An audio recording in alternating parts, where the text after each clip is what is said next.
Washington with the latest. National Guard troops took to their posts last night, patrolling the streets and neighborhoods of the nation's capital. No major incidents that we are aware of overnight. Things seem to go smooth, and that watch continued through the night. We also joined Attorney General Pam Bondi exclusively as she met with federal agents from the FBI, the ATF, Park Police, National Guard, and officers from the Metropolitan Police Department. Joining her, U.S. Attorney Janine Piro for District of Columbia, Police Chief Pam Smith, and the heads of the ATF and U.S. Marshal. Yesterday, Bondi, FBI Director Kash Patel and others met with D.C.'s Mayor Bowser and the city's police chief to discuss a transition plan that gives DOJ temporary control over the department. Meanwhile, the liberal media and Democrats are having a meltdown over the president's efforts to fight crime in D.C. What President Trump said about crime numbers in D.C. is flatly wrong. This is performative. That is a major exaggeration. And we're going to fact check all of the president's comments. I'm trying to hold my temper. It's interesting that he really doesn't care about what's actually happening in D.C. Maybe it's not about crime. Maybe it's that he really enjoys using U.S. military force against American civilians on American soil and wants any excuse to do it anywhere he can. U.S. Attorney for D.C. Janine Piro says crime is not down. Young criminals in D.C. have been emboldened to commit crimes because they believe that they're not accountable. And why do they believe that? Because they are not accountable. But this is a message that we're not going to tolerate crime as if that's just the way things go. And I'm tired of hearing that crime is down. It's not down for people who are suffering from violent crime. An Outkick founder and Fox News contributor Clay Travis can't understand Democrats and the media who have a problem with trying to save people's lives. I understand sometimes when we have political debates, reasonable people can disagree on those things. What reasonable person is upset because the president of the United States is going to try to keep less American citizens from being murdered? The leading candidate for mayor of the nation's largest city wants to turn the world's leading center of capitalism into a communist state. Eric Trump says if Zoran Mamdani has his way, it'll be the end of New York. This is a city. These are the markets. This is New York Stock Exchange. This is the NASDAQ, right? I mean, this is the epitome of capitalism around the world. And the guy's coming out and actively saying that he wants to shut down capitalism. I mean, it's the antithesis of what New York City is. The guy is holy, holy scary, and I think it's a disastrous thing for this state, which has already had an exodus of people out of it. And finally, Arkansas is beginning the new school year with a new state law. No more cell phones in classrooms. Reducing distractions, improving focus, and mental well-being. Arkansas Governor Sarah Huckabee Sanders explained this is the goal of the state's new bell-to-bell no-cell law. She spoke about it on Fox. You know, it's I think such a critical thing for our students. We've seen such a decline in the level of focus at our schools and a huge increase in anxiety, depression, and suicide rates directly tied to unfettered access to social media and smartphones. This will require students to put their cell phones in pouches at the beginning of the day. They get them back at the end of the day. Students are not allowed to have their phones at their desks. We started this program with a pilot program in a lot of our schools across the state over the course of the last couple of years. And with that pilot program, we saw a 51% drop in drug usage. We saw a 57% drop in behavioral issues in the classroom and a huge increase in the focus. Sanders said she knows it'll have a big impact, adding there's been a little pushback on the law, including in her own home, but that she thinks this is one of the best things they can do for their students. And I'm excited that a lot of other states are following Arkansas's lead and going bell-to-bell no-cell this year. U.S. Education Secretary of State Linda McMahon was also on Fox. McMahon said there's no one-size-fits-all for education, saying that each community needs to have curriculum that fits best for their areas. I'm Bronson Woodruff. For American Family News, I'm Rusty Pugh. I'll do some stand-up comedy, Abe will do some preaching, and I'm really excited about it. The Weekend with AFA is a chance for our supporters to get better acquainted with the people and ministry you're supporting. It's a Weekend with AFA, Thursday, October 2nd through Saturday, October 4th in Tupelo, Mississippi. Speakers will include Abraham Hamilton III, Jenna Ellis, Tim Barton, Tim Wildmon, and more. Register at afa.net/weekend. That's afa.net/weekend. Welcome to Today's Issues, offering a Christian response to the issues of the day. Here's your host, Tim Wildmon, President of the American Family Association.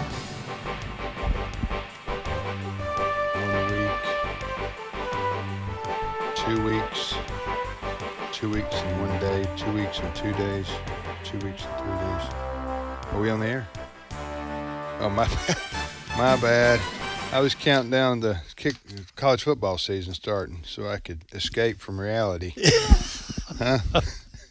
Although as a Mississippi State fan, we often have harsh realities. They come crashing in. But we're undefeated right now. That's true. Congratulations.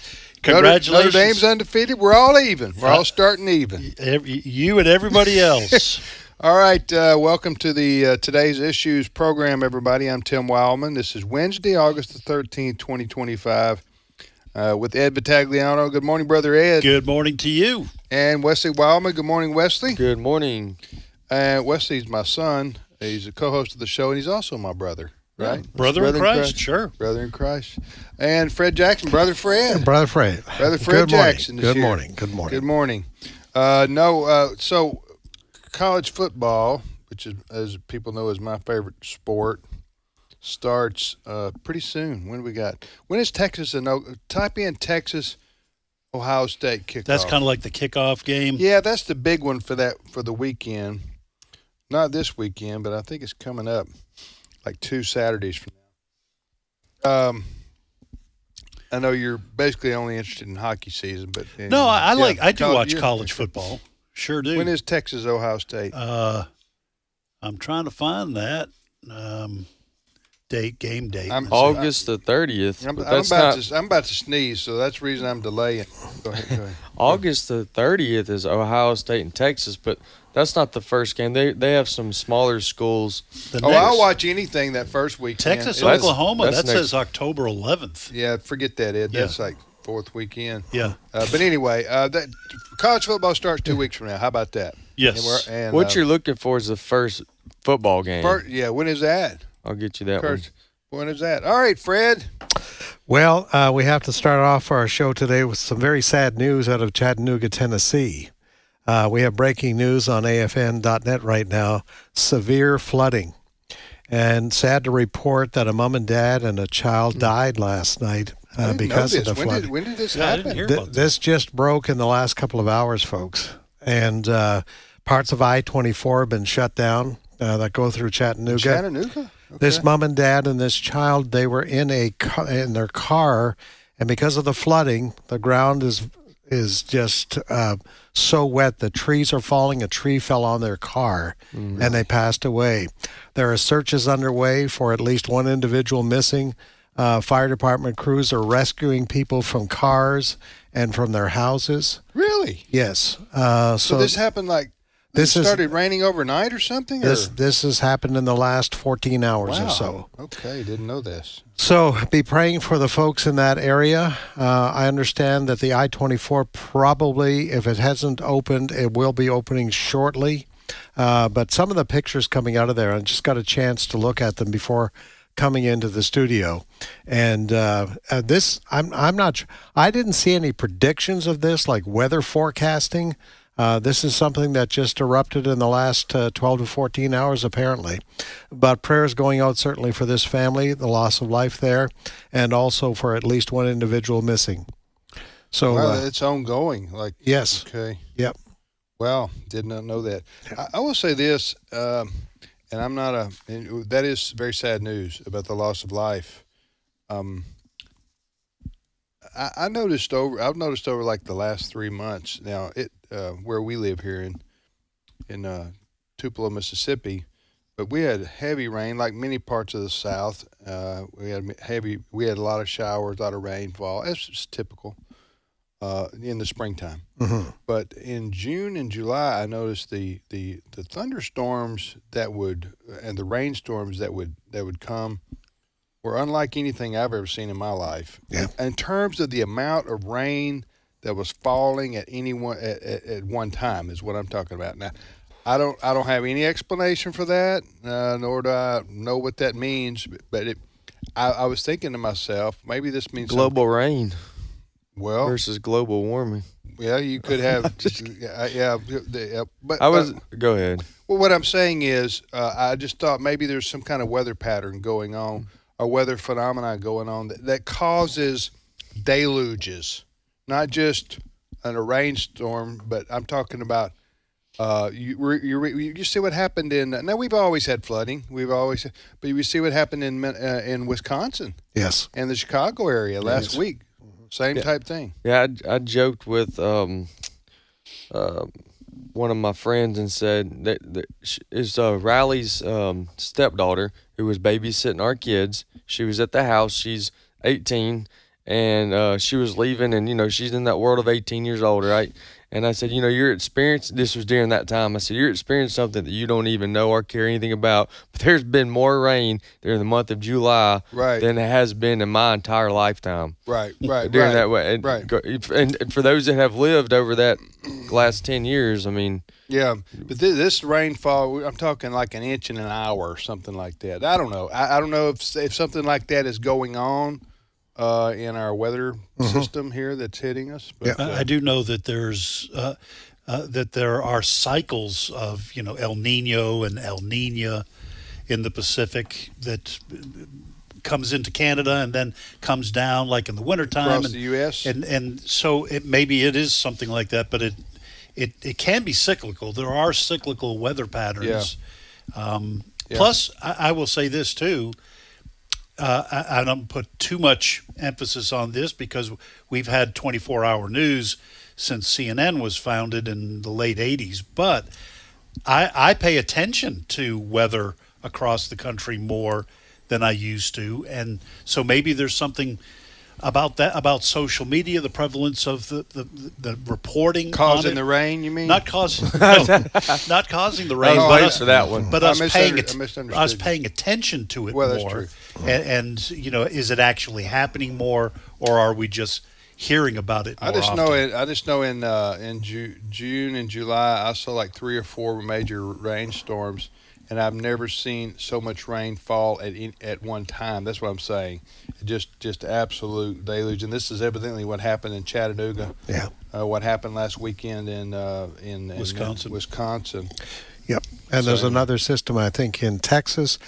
And also there's a weather system churning up in the Caribbean right now, which may reach hurricane forces. So the southeast, Florida, that sort of thing. So we're getting into that season as well. Yeah. Next story, Fred. All right. Well, everybody is aware now that President Trump has basically taken over the streets of Washington, D.C., and at least 23 arrests in the last 24 hours with the National Guard troops, hundreds of National Guard troops on the streets there now. And as expected, because President Trump is doing this, many in the mainstream media, amongst Democrats, they're all saying Trump is going to take over the world. That's his whole agenda, and this is just step one. But there are some honest people amongst those in the media, and there was this ABC News personality, and this is going to be cut number 2, Adam. Cut number 2. She was honest because the crime was occurring right outside her office there in Washington, D.C. Cut number 2. I can tell you firsthand here in downtown D.C. where we work, right here around our bureau, just in the past 6 months, there were 2 people shot. 1 person died, literally 2 blocks down here from the bureau. It was within the last 2 years that I actually was jumped walking just 2 blocks down from here. And then just this morning, one of my coworkers said her car was stolen a block away from the bureau. So there you have it. We won't take time, but, we have a montage that I've been listening to of media people saying, this is just Donald Trump. He's an autocrat. He just wants to take over, et cetera, et cetera. But there you have at least, Ed, one honest ABC News person, anchor, because it's happening right outside the door of the ABC studios in Washington, D.C. Well, and I don't know if we have the sound from this, but Morning Joe, I guess it was early this morning or maybe it was yesterday morning, but he, on his show, Joe Scarborough, he said, listen, we all know what's going on in D.C. This isn't just about Donald Trump. And he said that liberal reporters, when he's talking to them at gatherings, they will say, no, look, the crime's out of control. And he mentioned one liberal report. He didn't give the name. I don't even know if it was a man or a woman. But Joe Scarborough said I think it was a man, because he said, this person said, I'm glad Trump is doing this because crime is out of control in this city. But then later on publicly tweeted something in criticism of Donald Trump, because you can't say anything positive about Trump even when the crime is staring you right in the face and you're being affected by it. Yes. The liberals and the Democrats, they don't want to be accused of having any kind of support at all for Trump. But I was talking to somebody the other day. I said, I bet secretly the mayor and the other leadership in police chief. Thanks for the help. Thanks for the help. Yeah, I bet secretly they're saying to themselves, "Thank God, somebody's going to come help us. That we can't control this any longer." Well, and they're probably thankful that they're not the ones doing it, so they can continue to look like a Democrat. Right. That's bingo. That is absolutely true. Hey, in all seriousness, yesterday I mentioned that sometimes the Democrats have a position of wanting to change the definition of what a crime is in order to get the crime stats to drop. And I said that as a blanket statement, but I have a very specific article of what's happened in Washington, D.C. And as of 2024, and February of 20th, the Metropolitan Police Department Public Information Office, no, that's long there, they released saying all our numbers are down by 35%. All their numbers have historically dropped of violent crimes in 2024, like just making a big deal things are getting better. But they left out the fact that they had changed. This is in Washington, D.C. Okay. Now, this is not just like a general thing. This is very specific to the location in which we're referring to here. It says when a violent crime is reported as a felony threat, which is what they changed it to, rather than the assault with a dangerous weapon, it's now no longer counted as a violent crime. Yeah. So they changed the definition. Listen, very literally. Right. Very literally, they changed the definition so as to so they could say that their numbers have improved in terms of violent crime. So therefore, an assault with a dangerous weapon. So if I walk up with a knife and I say, "Hey, give me your money," assault with a dangerous weapon, they're now reporting it as a felony threat. Like it was a possible, it could have gone south. He didn't stab him, like it's a threat. Right. So now it's a felony threat as opposed. So now, and then they come back and say, "Hey, our crime numbers are down." Yeah. I wonder, practically speaking, he being Trump is deploying National Guardsmen to Washington D.C. and FBI and others. Yes, that's right, multiple. Yes. Okay. Now, who's going to be in control? Pam Bondi, the Attorney General? Pam Bondi is now over the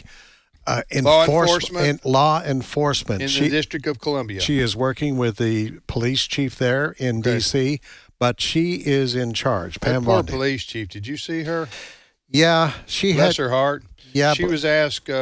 She was asked about chain of command. Do we have that clip? We don't have it. Okay, probably good for her. But she didn't. She did not know what chain of command. She said. She acted like she didn't know what it was. No, somebody told me this morning that prior to becoming police chief, she was in charge of DEI. She was. Are you serious? You can't make this up. Somebody told me. No, she was the DEI officer on the. I tell you, who's in charge of this situation from getting behind the mic, and that's Jean Pierre. Judge Janine Piro. Piro. Is it? Yeah, sorry. Janine Piro. She's the new sheriff in town. Yes. Yeah. U.S. Attorney. Hold on just a second. You are jumping to another subject here, and I was sharing my heart. Yeah, and I want to share my heart too. Ed wants to share his heart, and then Ed. Then we get back to the substance. And now time for heart sharing. Then Fred and Wesley can continue to take over the show. Okay. Have you noticed this, Ed? Hey, listen. Trying to bump us out here. They move the old guys to the back room. All right. So real quickly, I do not know much about the police chief in Washington D.C. All I know is what I saw yesterday. Okay. Yes. And she was asked what the what chain of command was now that Trump had federalized the city. Right. And her response to the reporter was, "I don't know what you mean by that." I don't know. Did you see the video? Yeah. I did not. I just read it.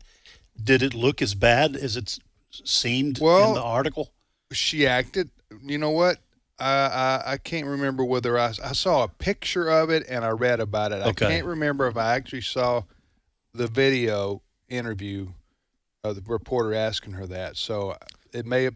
Sometimes that can change how you view a situation. You see the actual facial expression. I guess what I'm asking is, did she actually not know what chain of command meant? That's what she. Or that's what did it she read not? like. Or did she not understand why the chain of command would have changed? And that was what she was asking. But the article made it sound like she didn't know what chain of command meant. Right. But then it also went out say that her prior job before becoming police chief was she was in charge of the Diversity, Equity, and Inclusion Division of the police department. And I thought that's probably not the best qualification for being over street cops. You need to have experience in law enforcement. And she may have other experience, but it just sounded like she came straight from the DEI.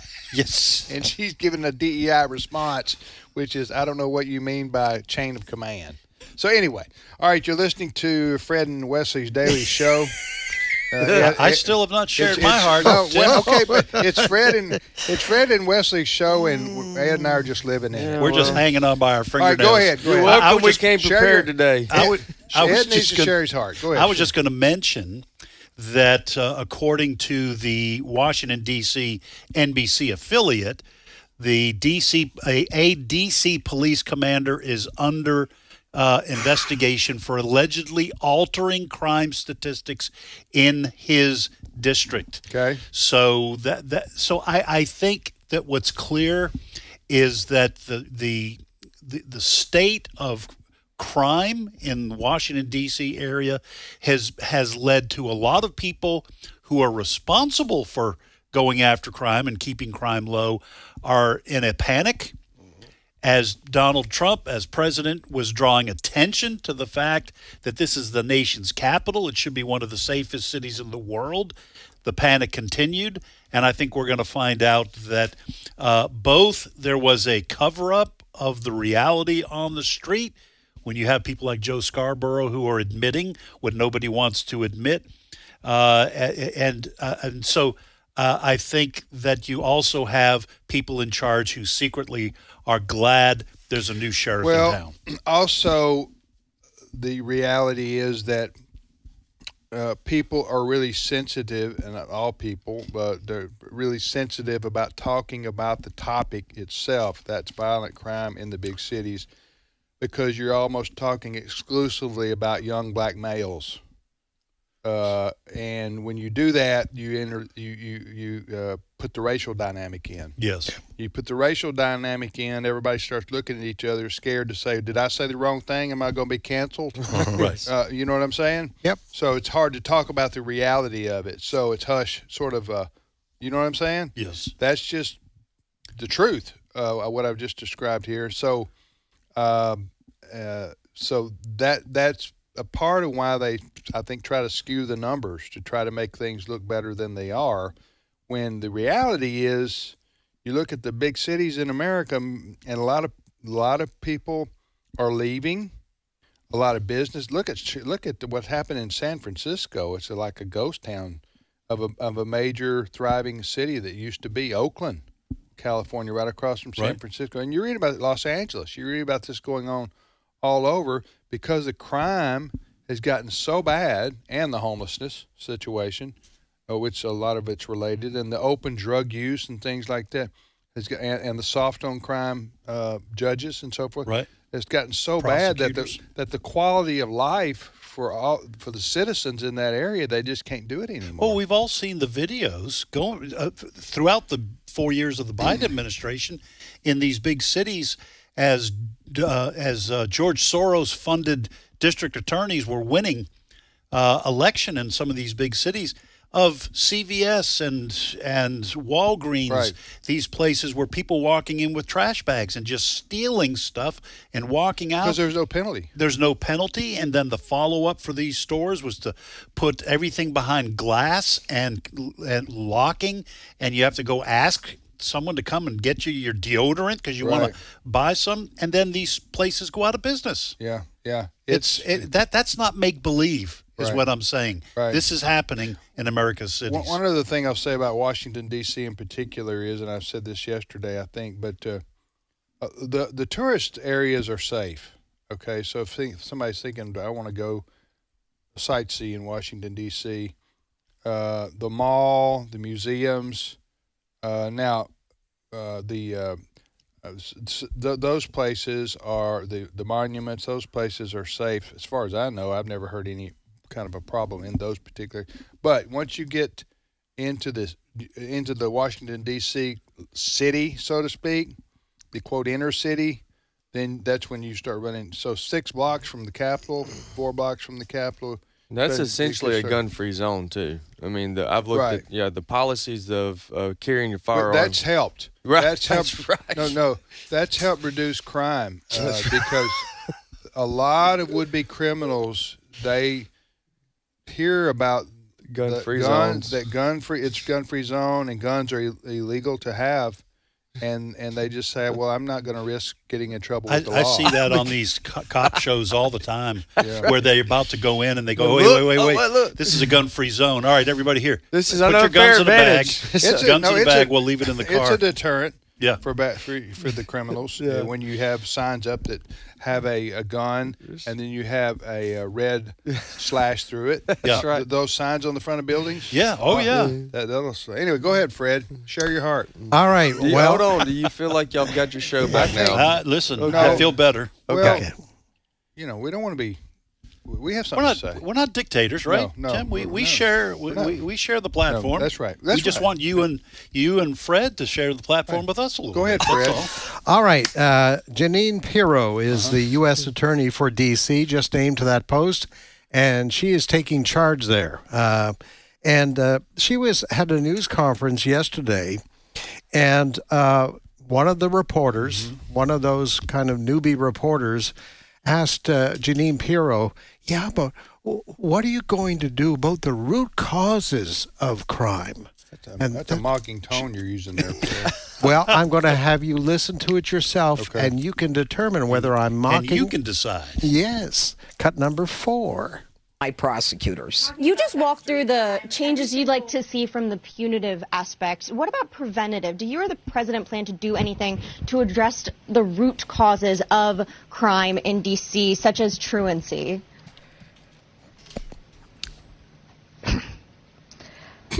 My job is to try to heal the victims and prosecute the criminal. Everybody else can deal with rehabilitating the individual. I honestly am not concerned about why they commit crimes. My concern is if they commit crimes. My concern is the victims of the crimes. That's my job as a U.S. attorney. So there. Good answer. Wimpy reporter. That was a great answer. Now, our listeners, you don't ever want to get crossways with Judge Janine. No. Like Judge Judy, but a real one. Yeah. Our listeners heard a little delay there. Pregnant pause. Yeah, pregnant pause. She rolled her eyes and was trying to collect her thoughts. I think she wanted to go ballistic right out of the chute, but she realized, no, there's a political aspect to this. I will try to be as diplomatic as possible. But she told the truth. She's a U.S. attorney, right? She's a prosecutor, right? Yes. She's not a psychiatrist, or a counselor, or a pastor, right? She's not, or a mom or a daddy. Yes. She's not her job to get involved in. How do I prevent this situation? Why did you rob this bank? Right. We'll be back momentarily. Stay with us.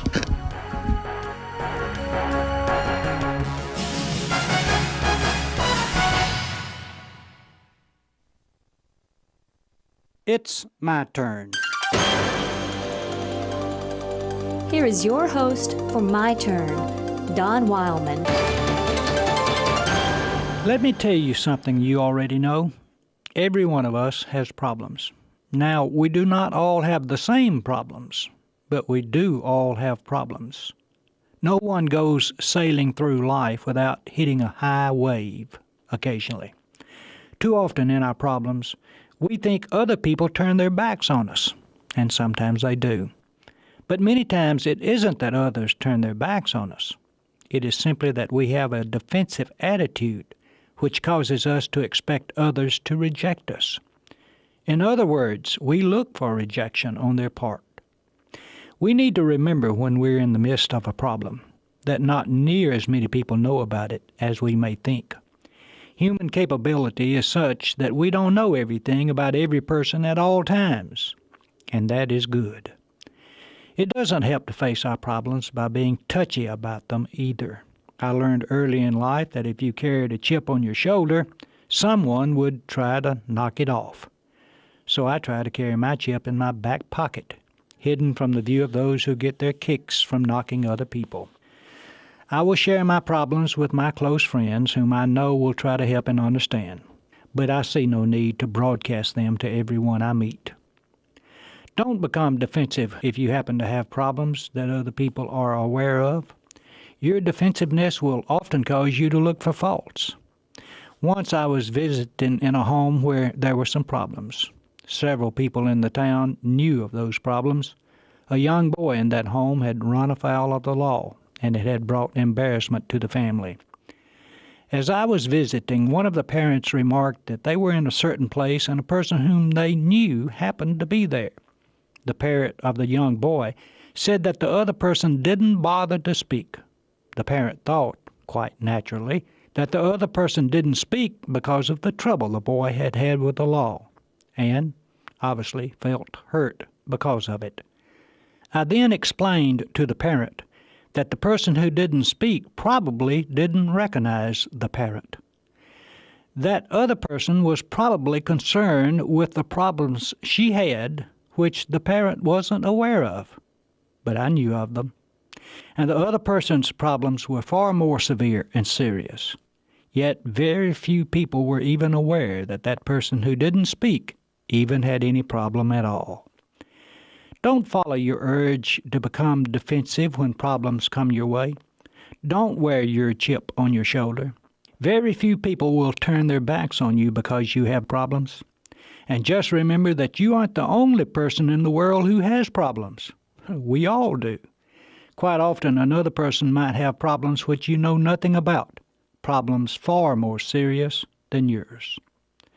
So when you have problems which others are aware of, don't become defensive. Just treat people as you would want them to treat you. This has been My Turn with Don Wildmon, a production of the American Family Association. Search me, God, and know my heart. Test me and know my anxious thoughts. See if there is any offensive way in me, and lead me in the way everlasting. Psalm 139, 23, and 24. American Family Radio. This is Today's Issues. Email your comments to comments@afr.net. Past broadcasts of Today's Issues are available for listening and viewing in the archive at afr.net. Now, back to more of Today's Issues.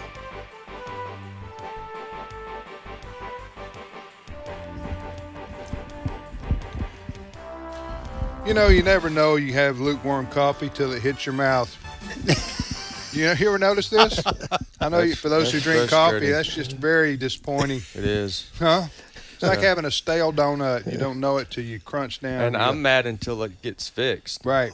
Well, I feel like I need to walk back to the coffee pot right now and pour this out and get some new. You can put it right back in the coffee pot? We'll cover the show if you want to do it. You'll put it back in the coffee pot? No, I wouldn't do that. I think that's... that is a weird feeling when you're expecting you're expecting one thing and then you get like lemonade instead. Right. It's just the worst is the sour milk for cereal. Yeah, that's rough. And then you read the side of the carton and you go, "Well, this expired 4 days ago," and but you can't get that taste out of your mouth for 2 days. No, and you want to keep going because it looks like it's supposed to. It looks like milk. Yeah. Right, but you say to yourself, no. And cereal ain't cheap no more. Not like when I was growing up. Right. You go, I got to throw a whole bowl of Frosted Flakes out? I know. You kidding? All right, listen, Abraham Hamilton III, our attorney here at American Family Association, and he's a constitutional student as well, and a host of the Hamilton Corner each afternoon on AFR from 5 to 6 o'clock Central Time. Good morning, Brother Abe. Good morning. So we're going to replay the clip, Fred. Okay. Because I wanted Abe, he hadn't heard this, and I wanted him to respond to what Judge Janine, again, how do you pronounce her last name? Piro. I just known her all these years, as many of our listeners have, for having her Fox News weekend show. Mm-hmm. And she's very pleasant and very sweet. And I didn't know if you were being sarcastic. No, Judge Janine, God love her, she's New York City. Yes. Okay? Yes. New York City could be a woman. Judge Janine would personify it. She am I right? Now, she's probably very sweet I know to her she is. family She and is, friends. yes. But when it comes She's to no criminals, nonsense. she's tough as She's no cowhide. nonsense. So, because I want Abe, his background in criminal prosecution, working for District of Attorneys, New Orleans and Houston, Texas. Right. I get that right, basically? Yep. Okay, so set this up again, play the clip again, and then we'll get Abe's response. All right. Judge Janine Piro, who is the U.S. Attorney for D.C. now, she had a news conference yesterday as to how she's going to handle the prosecution of criminals there in the District of Columbia. So anyway, at some point, she is asked by one of the reporters in the room, yeah, but what are you going to do about the root causes of crime? And yes, there's a bit of sarcasm in my voice. Cut number 4. My prosecutors. You just walked through the changes you'd like to see from the punitive aspect. What about preventative? Do you or the president plan to do anything to address the root causes of crime in D.C., such as truancy?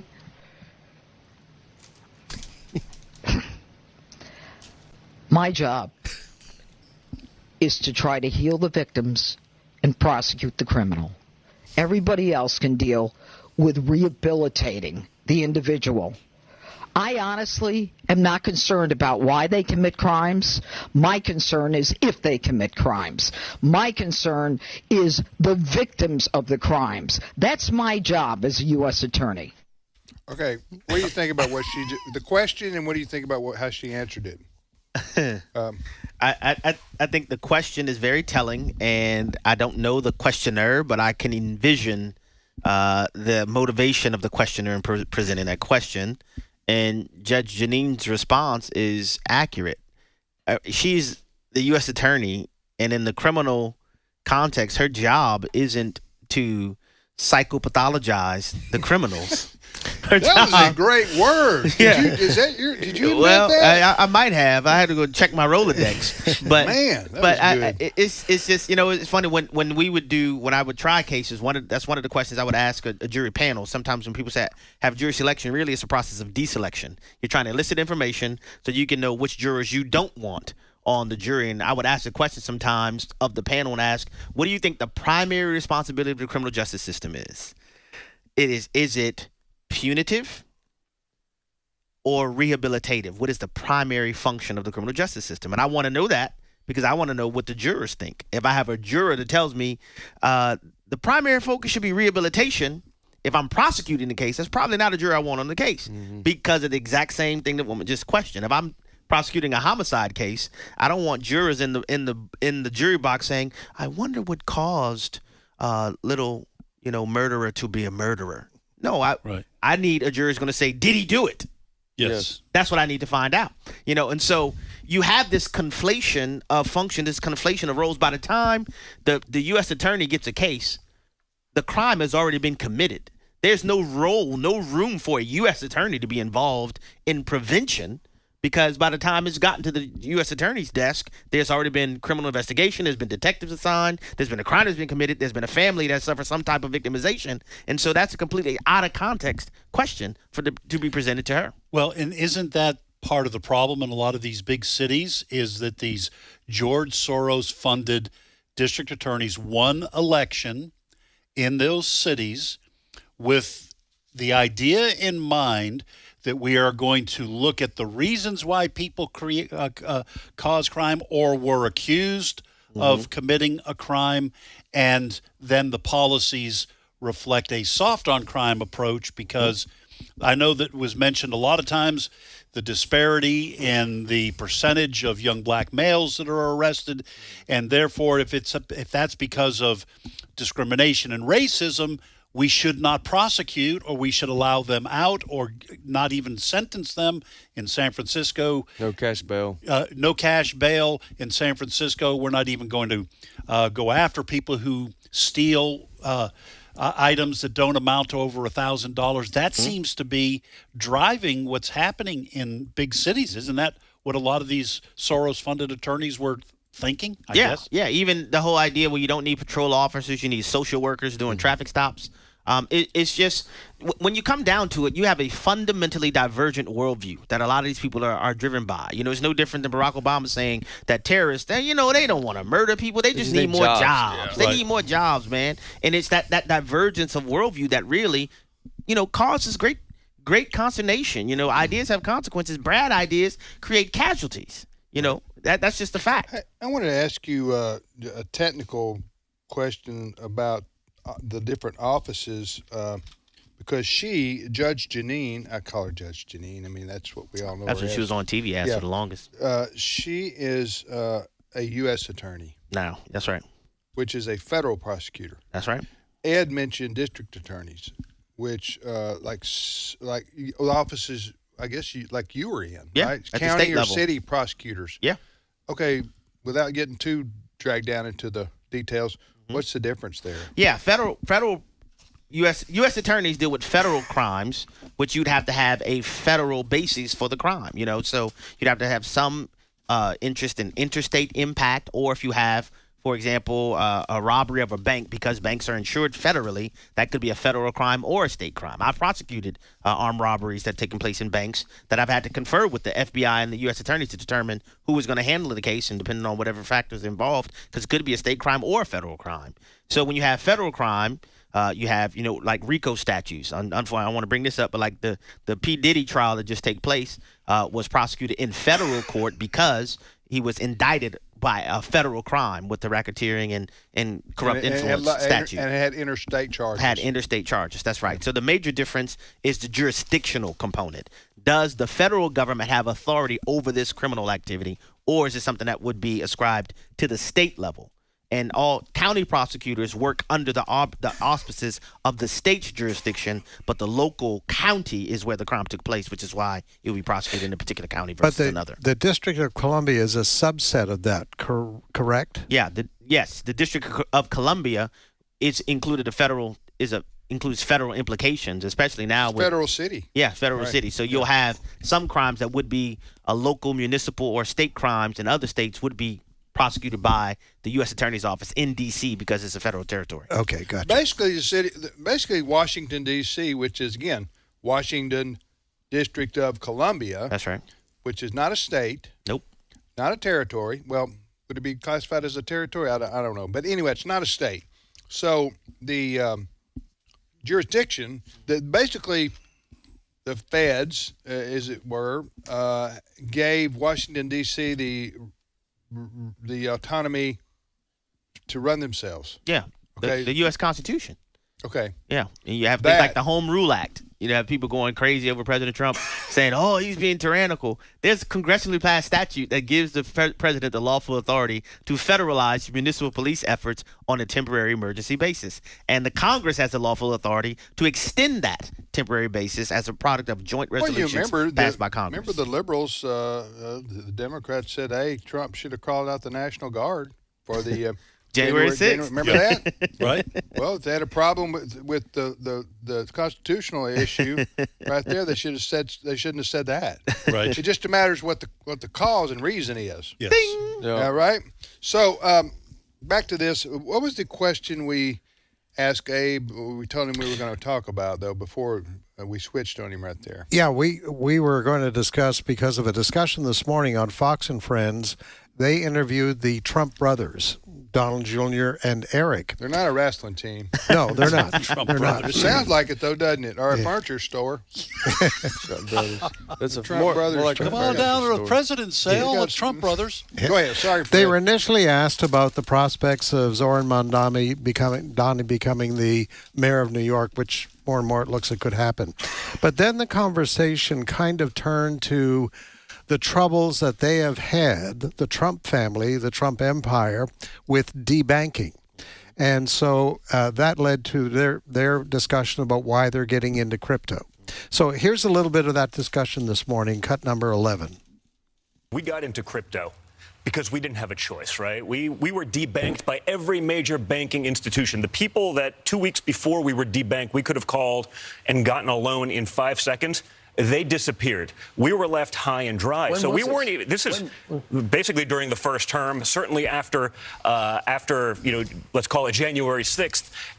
All the nonsense, it got significantly worse. So we weren't even early crypto guys, but we figured out if they can debank the Trump organization, if they can debank us, who can't they go after? And more importantly, who won't they go after? And so we had to, rather than take our ball home and go cry in a corner, we had to come up with solutions. And the reality is between crypto technology, blockchain technology, so much of what the traditional banking system was made up of didn't make any sense. It's grossly inefficient. It takes forever. Right. It's not democratized at all. If you know someone, you can make. We were at the top of a Ponzi scheme. We just didn't even know it. For regular people, it didn't make any sense. So we partnered up with Zach and so many of the greatest guys in the space to really get people to understand what crypto is. And to me, it is absolutely the future of banking.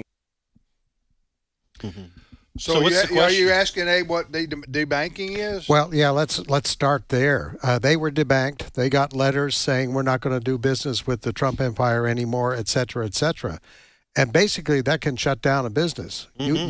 You can't provide salaries for your workers, et cetera, et cetera. You get your money though. Well, the same thing happened in Canada. Remember, Justin Trudeau was the prime minister. He didn't like what the truckers were protesting up there during COVID. They froze their bank accounts. Yeah, you can get your money, but where do you put it? If you're a business. Yeah. Sure. Yeah. So the threat of debanking, let's start there. It seems real that for political reasons, basically, you can shut people down. Yeah, I mean, it's a legitimate threat. I would be interested. I mean, I'm pretty sure they have legal counsel, but I would be interested to read the exact letters, what was stated. I doubt they received letters saying because we can't stand Donald Trump that we are getting rid of your bank accounts. Right. But I'd like to read what the letter stated. I would like to read their documents, and if they can show that it was an illegal violation of their legal rights to debank them, I'm pretty sure they would sue to challenge that. But it is a real concern. It is a real concern. We've had that happen to us. Yeah. A couple of times. Remember Stripe? Yeah, and which is a little different in terms of it wasn't the bank that held AFA's funds, but you had Stripe, an entity that refused to process credit card transactions. And they told us that AFA. Overnight. Yeah, overnight. Overnight. One night we did, the next day they didn't. This is a serious enough issue that on August 7th, days ago, the White House signed an executive order titled Guaranteeing Fair Banking for All Americans. And it lays it out. I read it this morning. Lays out what some of these banks were doing, how they justified it with this reputation risk. I guess something that I don't know whether that was created under the Biden administration or not, and directs federal banking regulators to remove these concepts. So this was a significant enough problem that the White House and President Trump felt the need to order banks to clean up their business and not make decisions on the basis of political ideology, and if people are not engaged in unlawful activities and don't pose a financial risk to the bank, they are not allowed to debank them. Listen, this was going on under the Biden administration, where we would hear about conservative groups being told they can't do business there. And to your point, Abe, a lot of times the bank would not give reasons for it, I guess, to protect themselves from lawsuits. But it was clear that they were coming under pressure, or whether it's internal or external, to not do business. Remember they did this? There were calls for banks to debank gun companies. Yeah. So that they would not be able to actually produce guns. Yeah, and that's a particularly poignant industry. But I think in addition to people dealing with crypto, I think it creates an opportunity and an opening for those who would be more, I would say, constitutionalists, more conservative, say, hey, why do we continue to bank with people who hate us and show us over and over and over they hate us? Why don't we build rival banking institutions? And I know, big banks, little banks, and I know it's not something that can be done overnight, but is that not a worthwhile pursuit? But is this a problem anymore? Well, I guess the Trumps say it is, maybe in New York, and maybe it could be. I know we got one letter at AFA from a letter and email. It was like our phone call about 5 years ago from a major bank, which we were, we do business with several banks, right? So this one bank had like one question about our hiring practices or something like that, and we were going like, they wanted information about the sexual orientation. The LGBT, it was LGBT stuff. Yes. Okay. Of our they wanted employees. They wanted to know if AFA was into that. We were going to make sure we were right. We were compliant with our diversity when we're sitting there. What have you read our mission statement? And we're pretty clear. Pretty clear. Well, we told them to take a long walk off a short pier in a nice way. In a Christian way. In a Christian way. Yeah, and we never heard from them again. We never heard from them again. But we were not debanked, is what I'm saying. But we did get you could consider that a question of inquiry from somebody that we could have been debanked. They were thinking about it. I guess I could say. Are we through with that issue? Can I ask? But I'll say one other thing about that. But the vast majority of bankers and people associated with that industry, they're not ideological. Some industries are, like the entertainment industry. Right. But, for example, the banking industry is not ideological that I can tell in any big way. They are about making money. You know what I'm saying? And so I think the Trump brothers' experience there in New York, I think that's a little different. I don't personally think this is a big problem nationally that I've heard of about Christians or Christian organizations being debanked. I've heard a lot of conservative groups that have had to deal with this. Yeah, at least on social media. I can't name any. I just over the years, have. Oh well, maybe I'm wrong then about that. So I'm sorry. I haven't know. Who do you? Oh yeah, I've heard several. Yeah, I have too. Several. No, I don't. Well, I don't know how widespread it is. It's certainly. Are churches being debanked? No, I don't. I mean, I have not heard that. Right. It's got to be significant enough for the White House to have issued an executive order on it. But legally, you have the only way if you're the person or the ministry being debanked, you have to prove something. Yep. That it's done wrongfully. Otherwise, they have the right to. Yeah, you have to be able to articulate. It's like religious discrimination. Yes, something of that nature. This executive order, by the way, towards the end of it, it orders banks that have debanked people to rectify it and to offer groups that have been debanked the opportunity to do business again if the bank cannot come up with an actual financial reason for debanking the group. And you're paying your bills and doing what you're supposed to. Yeah. The other aspect of that I would say is if a bank is going to debank, meaning they were doing business. Right. So originally on the application to do business, they didn't have a problem with that organization's mission. But then that changed because maybe their board of directors changed or they had some LGBT activists inside their company going, I can't believe you're doing business with this hate group, that kind of thing. I do think that the company should be required, the bank that is, if they're going to, quote, cancel you, to give you a letter of reason why, okay? Because otherwise you're left not knowing what do we need to do to rectify this situation, okay? The bank needs to say, here's the problem.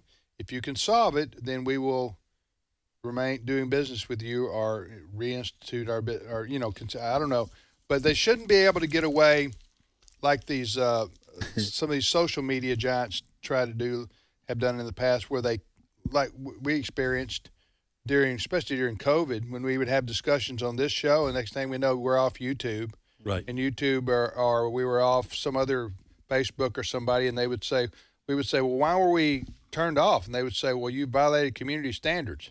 But wouldn't tell you what you did.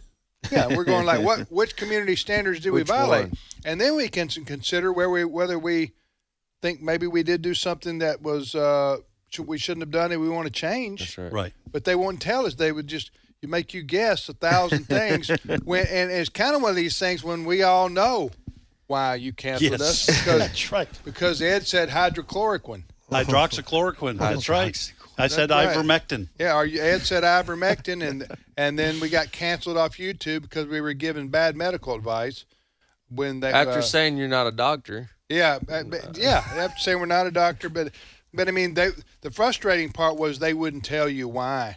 They would just say you violated our standards. And that's what the banks were doing, apparently. Yeah. All right, next, you're listening to Today's Issues. We got 5 minutes. I do have one thing to ask, Abe. Did you have something else? No, all banks are kind of federally regulated, correct? Banks, you have some credit unions that have different relationships, but FDIC insured banks are regulated. So federally. if you have a radical president or radical Congress, they can cook up things about groups that stand against homosexuality. Therefore, we call you a hate group. Therefore, we're debanking you.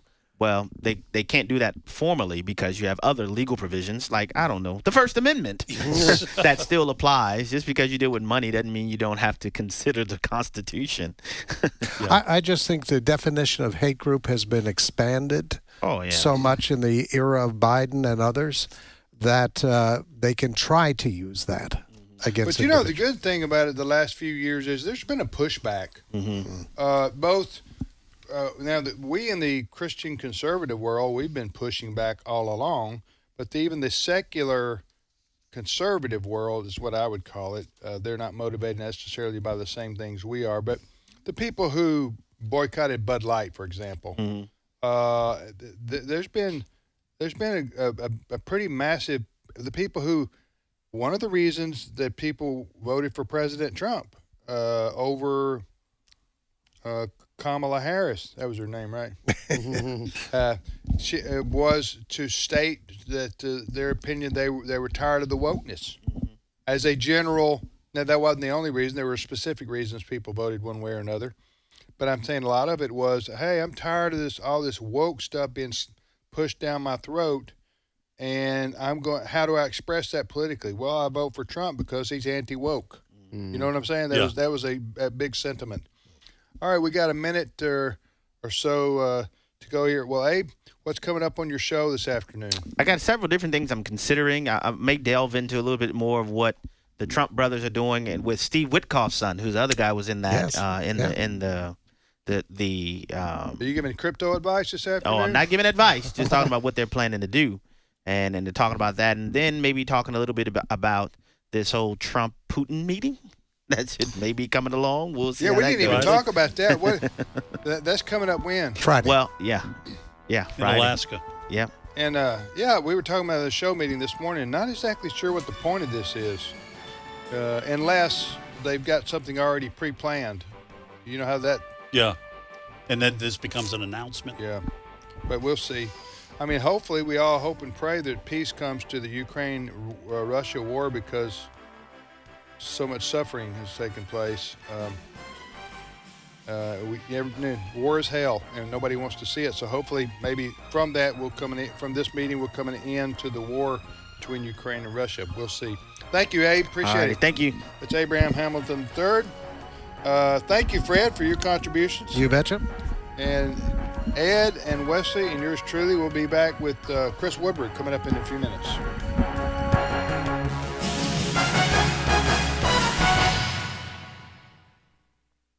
The views and opinions expressed in this broadcast may not necessarily reflect those of the American Family Association or American Family Radio. Faith, family, freedom. American Family Radio. If God could speak, what would he say? The Bible subjects itself to historical verification. He says, we saw this. We go to the Bible wanting to hear what the living God has to say to us. When God speaks, what does he say? The God who speaks. Visit stream.afa.net. This is American Family Radio, a listener-supported ministry of the American Family Association.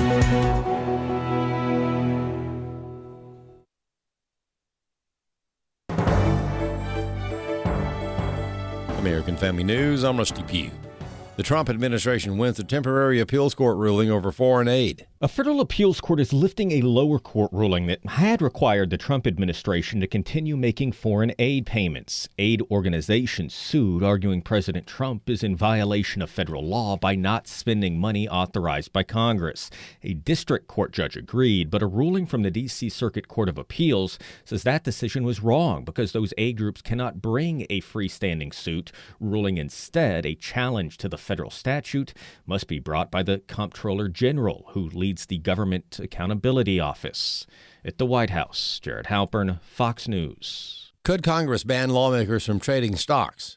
Ryan Schmelz has a look. Treasury Secretary Scott Bessent tells Fox's Larry Kudlow the Trump administration is behind a push to ban members of Congress from trading stocks. This is a disgrace. There are plenty of people who go to Congress to serve their constituents, serve their country, but unfortunately there are a lot of people who go there to get rich. A number of bills are being proposed and debated among lawmakers. Both House Speaker Mike Johnson and Minority Leader Hakeem Jeffries have come out in support of a ban. Those who've pushed back say the federal government shouldn't prevent people from making money, and with an increased cost of living and no pay increase for lawmakers, it would be difficult for people with limited means to serve in Congress. Many Republican-controlled states are working to reverse the decline in national academic performance, Bob Kellogg reports. Campus Reform reports math scores for 9-year-olds had the largest decline in a half a century. Reading proficiency isn't much better. David Randall of the National Association of Scholars. There's been steady deterioration in teaching for several generations. The disassembly of school discipline due to, above all, Obama administration initiative, the early 2010. COVID didn't help. In effect, teaching has simply become worse and worse. Campus Reform reports a number of red states are trying to reform public education with universal school choice, but he says states themselves need to continue the reform. Education reform has to continue at the state and local level to make sure we have new bureaucrats, new and better teaching. Simply handing off from radical bureaucrats at the federal level to radical bureaucrats at the state level, will give you some accountability improvement, but it's not really enough. Campus Reform says, unfortunately, some secondary and college schools continue to reaffirm DEI principles, which exacerbates the problem. Violence against churches remains a grave concern, according to a study from the Family Research Council. In 2024, there were 415 documented acts of hostility against churches in the United States. It's the second year in a row that the number exceeded 400, and the third year in a row it's been more than 100. Travis Weber of the Family Research Council told Washington Watch on AFR that it's no coincidence that Roe v. Wade was overturned in the middle of 2022. We did observe more hostility on the life issue directed at churches perceived as being pro-life or representing the pro-life position. Most of the attacks in 2024 were vandalism, followed by arson, gun-related cases, and bomb threats.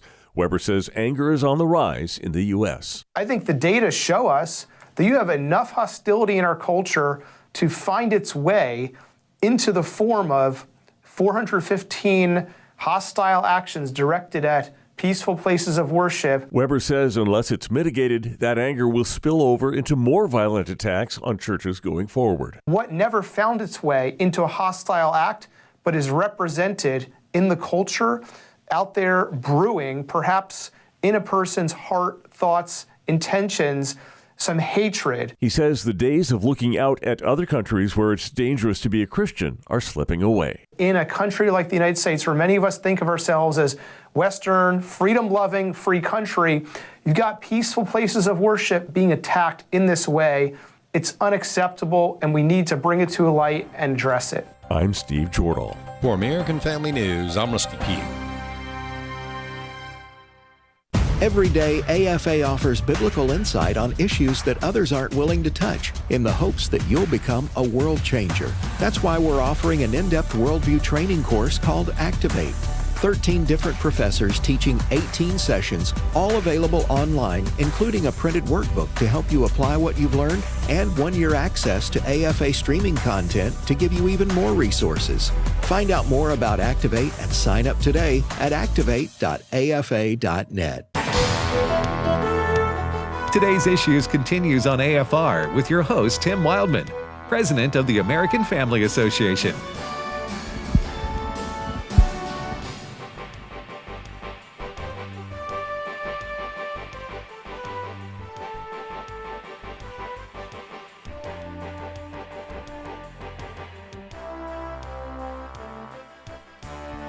Hey, welcome back, everybody, to today's Issues on the American Family Radio Network on this Wednesday, August the 13th, 2025. I'm Tim with Ed and Wesley. And now Chris Woodward joins us. Good morning, Brother Chris. Good morning. Hey, real quickly before we jump into more news from the day, President Donald Trump is announcing the Kennedy Center honorees, which they do annually. That's what I'm talking about.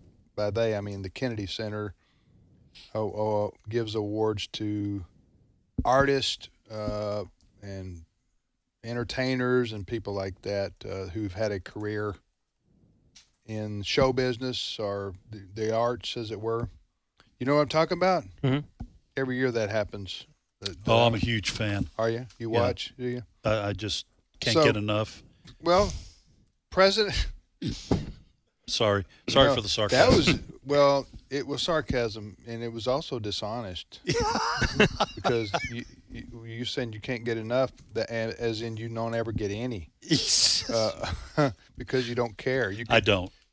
I'm being honest here. The expression "I couldn't care less" yes. applies to you and the Kennedy Center Arts announcements. Am I right? Yes. Yeah. Okay. That's being honest, Ed. Yes. Okay.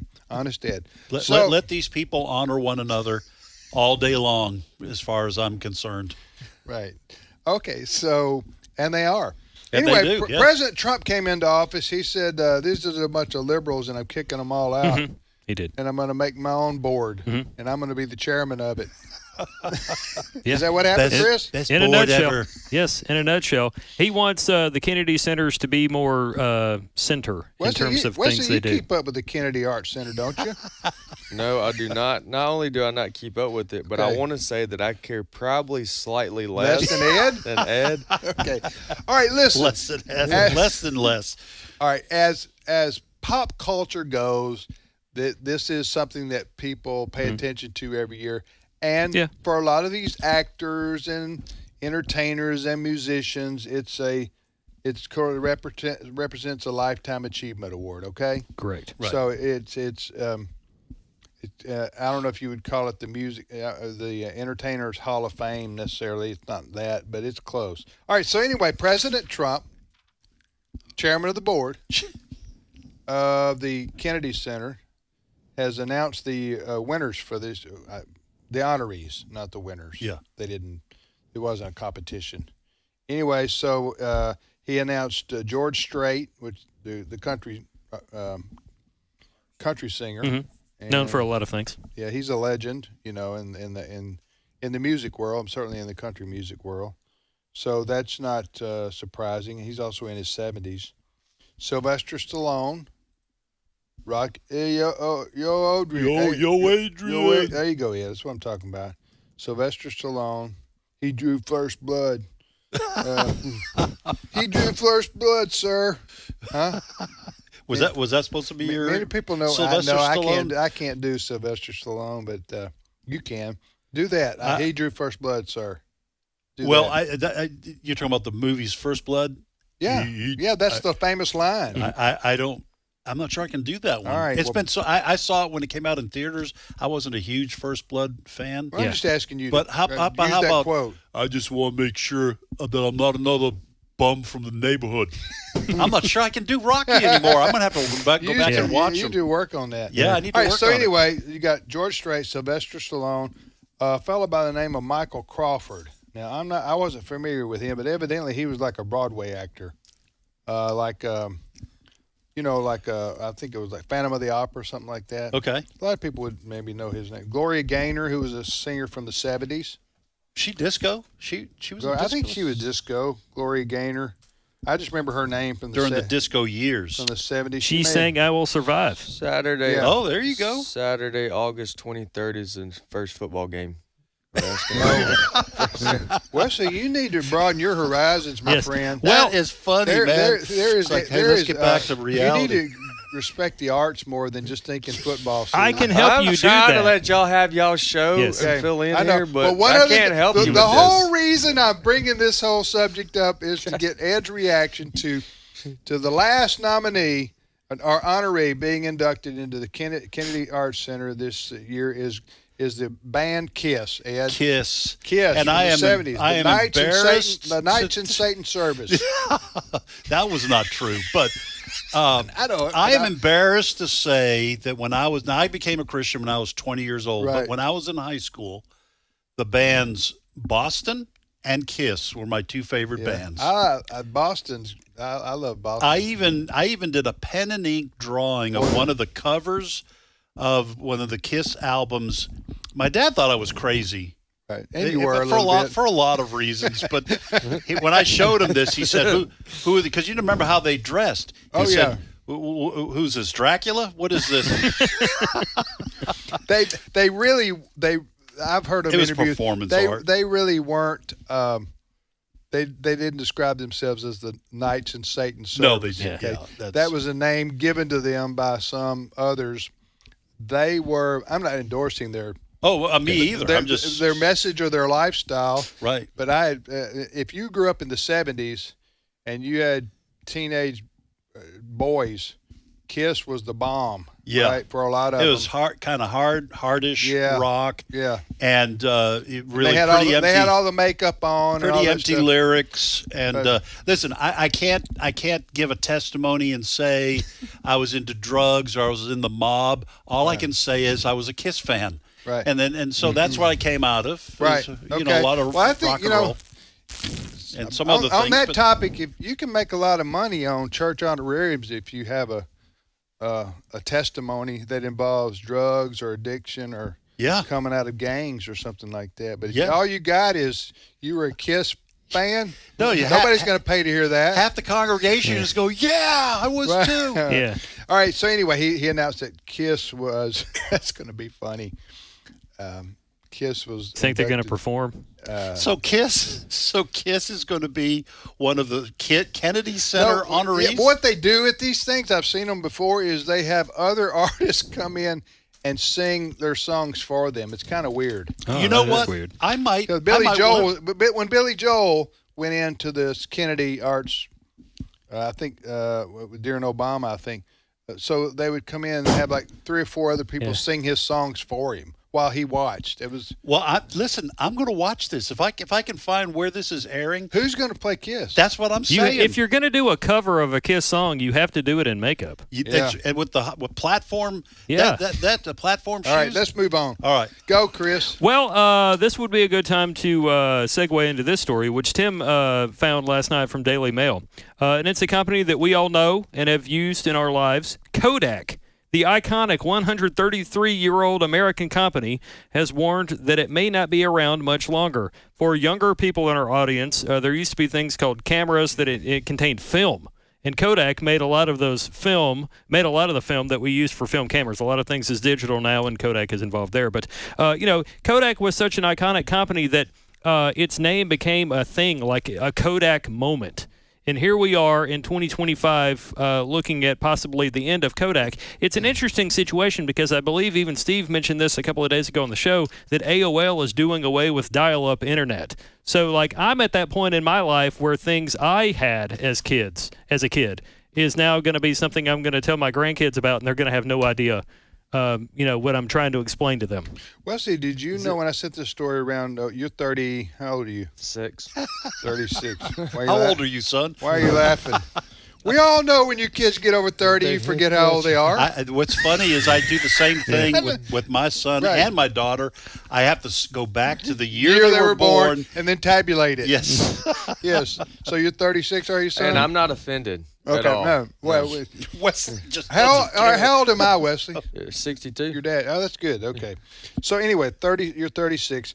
My question to you, I sent this story out last night because I wanted to talk about it. Yeah. Did you know what Kodak was? I know this is what I know of Kodak. When we traveled and I was 10, 11, 12 and I wanted to take my own pictures, I'd get the throwaway disposable Kodak camera. Okay. Yeah. Well, then you do remember. But those were the last days really of that. Then when cell phones came around, and now the cameras on cell phones are so people do their own Photoshop and unofficial professional with their videos. cell phone camera. Yeah. You sent, when you were on vacation last week, you sent a video around this when you saw the elk. Yeah. And you panned with, and I saw the background and I thought, that's really sharp looking. Right. That was done with a camera. That was done with my iPhone. A digital camera. Absolutely. Yeah. So it's amazing. So Kodak, a name you thought you'd never see go away. Now they're going to be around doing some smaller things. They're trying, but they can't make it because people don't buy cameras anymore. No, or print and they don't pictures. or use Kodak film. That's right. People don't. The only people using cameras anymore is either people who have a hobby, right, or either they're a professional photographer. Otherwise, people use their cell phones. Yeah. So go ahead. What were you going to say? Well, I was just going to add that. Even the ones that I can think back, looking back, those were just to make money because the cameras at the time and the pictures, the quality of those disposable ones were awful. Right. Yeah, they were cheapos. Yeah. The company has pointed out it has $500 million in debt. It must pay off in weeks. They're toast.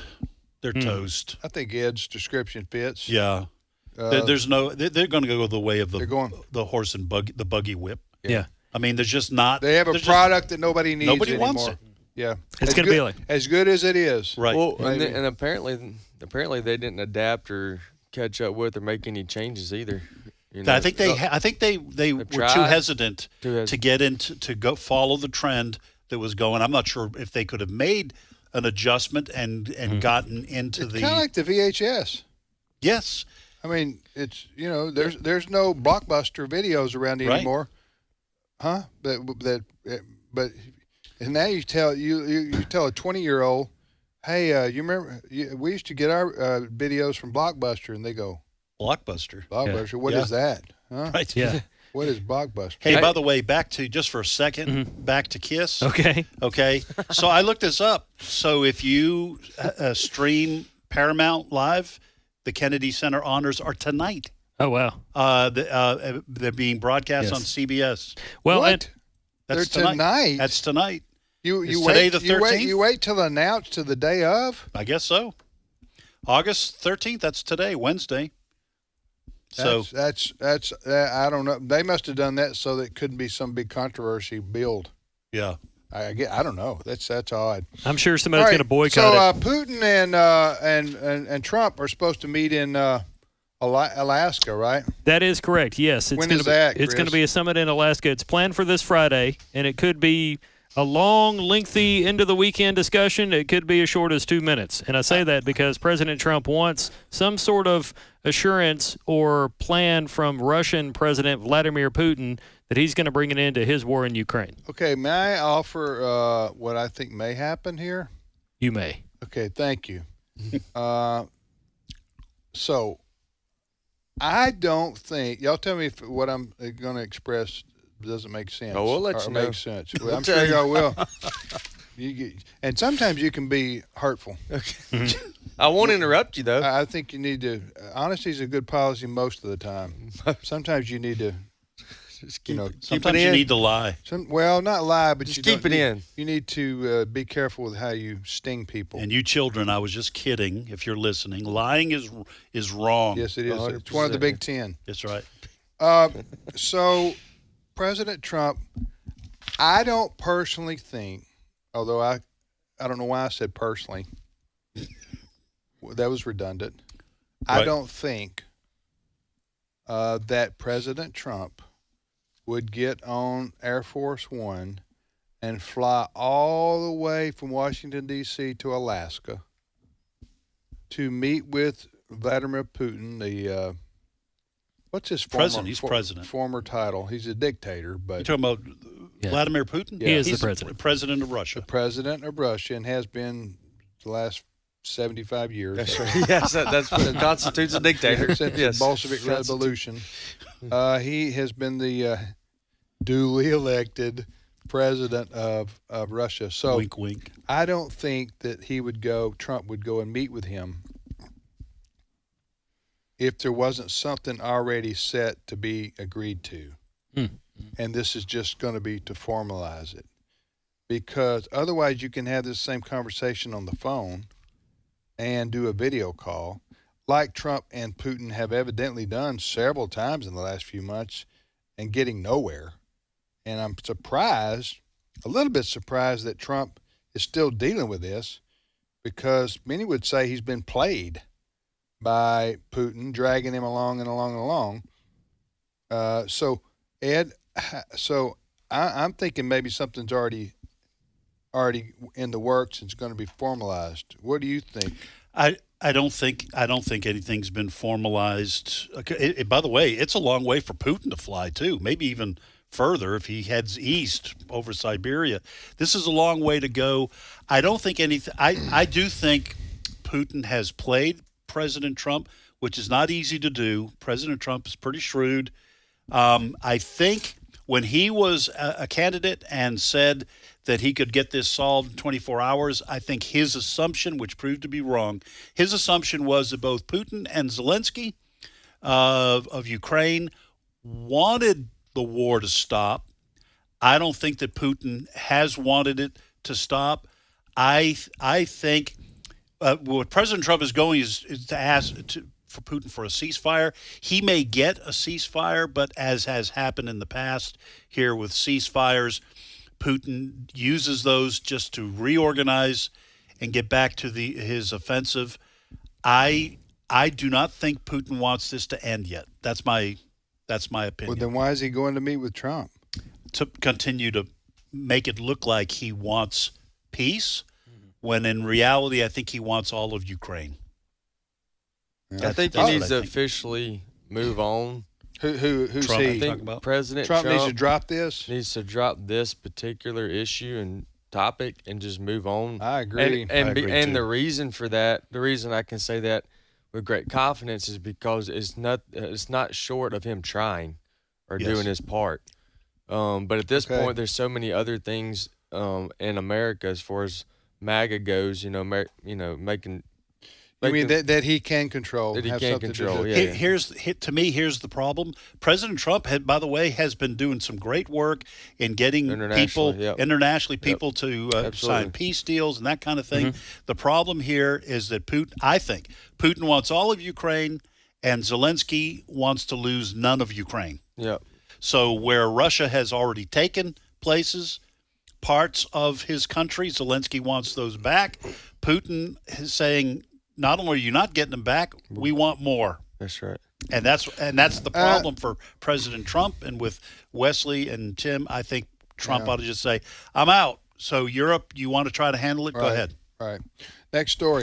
Well, related to President Trump, this is another story from the Daily Mail. Military sees Trump bump in surge of female recruits. This is a big story here from, again, the Daily Mail. So basically, females are signing up in large numbers for the military under President Trump. And Secretary Hegseth says it's a great thing. They want strong leadership or whatnot. I do have reaction from Republican Congresswoman Anna Paulina Luna, an Air Force veteran. She's also praising the president and Hegseth for empowering women who want to serve, adding, quote, "There is a reason why female service member recruitment is at an all-time high. As a former U.S. Air Force veteran, I can tell you that overall morale, the commander-in-chief and his chosen leadership at the Pentagon make a huge difference, especially in recruitment and retention." I'll post this on our Today's Issues Facebook page. Okay, but you don't have a clip of it now. No, sir. I do. I just had that statement. Okay, so Ed, well, recruitment's up. Listen, this is the way I view. This is my personal opinion. People who are in the military, I defer to them in terms of making the call on these things. I think women should be allowed to serve in the military under many, maybe even most circumstances. I don't like women in infantry roles. I've never served, so again, I try to be humble about this. If someone says, well, you're wrong, I'd say, okay, I hear you. I don't think they should be in frontline roles. Maybe in terms of Air Force, flying. The point is, women like to serve too, and they want to serve. I don't have a problem with women being baseball umpires or that kind of thing. But that's just my opinion. I would listen to Pete Hegseth and others who have served and are experts on this. I don't like women in infantry combat roles simply because I understand human nature. On the other side, I don't want women falling into the hands of our enemies. So, I don't know. What do you guys think? Well, there's other things as well, too. You've got the physical side of things. You also have the ability to handle make good decisions under pressure. Right. I mean, there's all type of factors that come into play as it relates to serving on the front lines. Yeah. This is another way. Yeah. But the bottom line is here that recruitment is up as a whole in the United States military because of President Trump's election. That's all you can. That's all you can cite as before. Right. So what happened? To your point, the patriotism in our country has been on the rise. Mm-hmm. And that's reflective of the election, and especially and also President Trump and his team is capitalizing on it. I mean, we had Sandy Rios on yesterday about the 250th anniversary that they're working on. You get that, and I mentioned before we covered a similar story a couple months back, and when I was in Washington D.C., went to a Washington National baseball game, and everywhere 2 blocks all the way up to the baseball game was the National Guard and the Army. Anyways, they were there recruiting. They had the ads on the big screen. The Army has met their 2025 recruitment goals months ahead of schedule. So when the lesson here is when a Democrat is in the White House, recruiting for the military goes down. Mm-hmm. When a Republican, or at least when Trump, I think Republican, but when Trump was in the last 2 times, recruitment for the military has gone way up. So, next story, Chris. Well, this is a brand new story from the Associated Press. It is. Okay. If I had some kind of news, breaking news here from Gallup. Fewer Americans are drinking alcohol. Fewer Americans are reporting that they drink alcohol amid a growing belief that even moderate alcohol consumption is a health risk. It's an AP story from Gallup.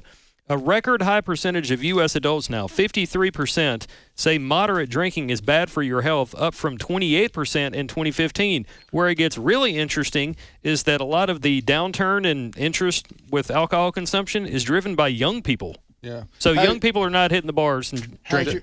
How does your drinking affect you, Chris? Well, I can tell you this. I haven't had a drink. No, I'm dead serious. I haven't had a drink in 15 years. I became a Christian at 28, and I drank a lot when I was a teenager up until the point I found Jesus as my Lord and Savior. Drinking is not good for you.